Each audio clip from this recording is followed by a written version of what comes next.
Hello, magandang gabi po sa ating lahat at ako po si Dong Bisaya, ang inyong Kadong Bisaya. And guys, sana nag-enjoy kayo dun sa una at pangalawa kong in-upload na video about sa aking experiences in my life, diba? Okay guys, so please, before anything else, please subscribe my YouTube channel. It's Dong Bisaya, okay? And kamusta ang ating mga kabisaya dyan sa province ng Visayas? Okay? And so ngayon guys, yung pag-uusapan naman natin, it's about naman sa present. Okay? So sa present, so guys, yung babalikan natin is about sa nung bumalik akong mag-aral ng college. Actually, it's ngayon lang to. This year lang. Okay. Last year pala, sorry. Okay guys, so way back on 2008, nag-aral kasi ako noon sa, sabi ko nga, sa Summer College. And nahinto ulit yung pumunta ko ng Maynila. And bumalik ako ng province ulit ng 2017 or 2018. At na-stop. And nag-aral ulit ako, so na-stop. Alam nyo guys, nung nag-aral ako nung last year, doon ko napagtanto na kaya ko pa rin palang makipagsabayan sa mga millennials, sa mga bago. Syempre yung mga bata pa, fresh pa yung utak noon. So kahit papano, it's like may konting difference. Pero kung malakas yung if you are confident with yourself, guys, hindi ka mahihiya, hindi ka mag-aalinlangan. Ako nga kaya ko makisabay noon, di ba guys? So tsaka mag-a-adjust ka rin sa mga prop mo o sa mga classmate mo sa first day, anong grade, mga ganun. And guys, at saka nung nagbalik aral ako, parang doon ko napansin na wow, parang competitive ako. Competitive na akala mo matalino, no? Hindi, competitive ako na gusto kong matuto. Gusto kong explore pa yung sarili ko na hindi ko nagawa before. Kasi before, nung nag-aaral ako, it's like wala pang pre-tuition noon. So yun nga, nakwento ko nung before na nag-aaral ako, it's like may bayad po siya. Okay? So since ngayon, malaking ano rin yun na free tuition na siya ngayon. Okay? So doon enjoy ako, as in talaga. And kaya nga gusto ko mag-aral kasi gusto ko sana mapagpatuloy yung nasimulan ko. Okay? Actually yung natap na course ko talaga is teacher, no? It's education talaga siya. And guys, masaya yung education talaga na pag education department, diba? And may time na syempre pag nasa school ka, may mag-elect yan. Doon ko lang din nalaman na pag sa college pala meron na, for example, education. So anong tawag doon? Education society, no? Education society kasi education department kami. Ano pa ba yung mga iba? Math society, yung mga ganun, yung mga department by department na para mga group, something like that. Di nandun na kami, nagtipon-tipon. Ako naman, malakas ang confidence sa sarili mo, di ba? Lalo na sa mga organization. Kumbaga active ako dyan sa mga ganyang mga organization. So doon na, buto-butuhan na. Di konting ano mo lang, ganon, galingan mo, ay shine. Marami akong naloko kasi nanalo ako noon. President ako ng Education Society, diba? And basta marami, sinali nila ako sa saan pa ba yun? Sa classroom din namin, president din ako. Sa kabuuan naman, sa school, campus, ano naman ako doon, education representative din. Ako yung nanalo sa education department, no?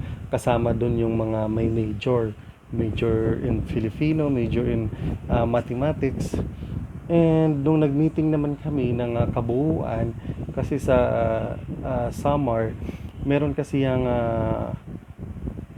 four universities ng SSU, Summer State University. Yung isa is Pasay Campus, yung isa is Paranas Campus, yung isa po ay Mercedes Campus, at saka yung isa is yung main campus.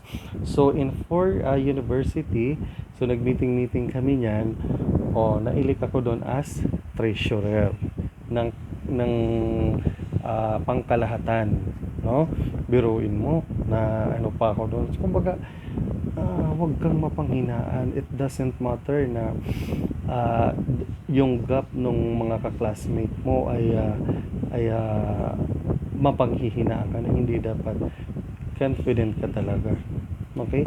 May classmate nga akong mas ahead sa akin, 36, ganun yung edad nila, pero nag-aaral pa rin sila. 'Di ba? So, yun. And may enjoy din yun pag yung mga teacher nakakausap mo, ganun. Tsaka hindi ako mahihain, maingay ako sa klase. ako yung sumbungan ng mga classmate ay pag may nag-aaway-aaway, pag may mga problema, ako ang kapitan. Nag-a-advise ako sa kanila na sabi ko nga, pagpasalamat tayo na kahit papano sa panahon ito ay hindi na natin problemahin yung pag-aaral, kasi libre na tuition na, nasa sarili mo na yan kung magpo-focus ka sa pag-aaral. Kaya sabi ko sa kanila, hanggat maaari, wag muna kayo yung mga boyfriend. Okay lang naman mga boyfriend, pero wag seryosohin na muna. Ang importante yung pag-aaral. Okay? And that time naman, nagka-problema. So, ayan, bumalik na naman ako ng Maynila. So, naghanap na naman ng trabaho, no? Sa kabutihan palad, nakahanap naman din kahit papano. So, yun guys, ang mapupulot mo doon na aral, kahit ilang taon ka na, kahit gaano kalaki ang agwat mo sa kanila, huwag kang mahiya. Bagkus, kundi ipakita mo sa kanila na you are deserved. Not age yung pinag-uusapan dito. Tsaka masaya ang pag-aaral, lalo na pag may entrams. Ayun, yung mga laro-laro, yung mga talent mo, kung saan ka. Ako lang naman, wala man akong talent talaga sa sport. Ang alam ko lang naman is writing, radio, broadcast, yung mga ganun. Puro lang daldal yung alam ko. So, napakasaya nun guys. So, yun, bumalik ako ng Maynila. Maraming nalungkot sa mga classmate ko, kasi nga nag-a-advise ako sa kanila na tiisin nyo yung pag-aaral, ganito, ganyan. Pero the end of the day, ako din pala yung mawawala doon. So, I'm sad kasi na ako sa kanila na parang parang it's a family, parang ganun. So malungkot, pero syempre naman yung gagawin natin, wala talaga. Siguro it's not my time pa. Siguro may time pa naman ako mag-aral kung kinakailangan, pero yun nga lang, pero gagawan ko pa rin ang paraan na kahit anong mangyari ay makakapagtapos pa rin ako. Sa ngayon hindi pa talaga. Okay? And guys, so salamat dito sa inyong panunood, at sana ay may napulot kayong aral doon. And so malapit na tayo guys, no, sa natin, pag natapos yung quarantine natin. Excited na ako sa inyo ipakita yung mga bawat ginagawa ko outside, yung mga vlog, yung mga videos na i-upload ko sa YouTube. So excited na ako doon. Okay?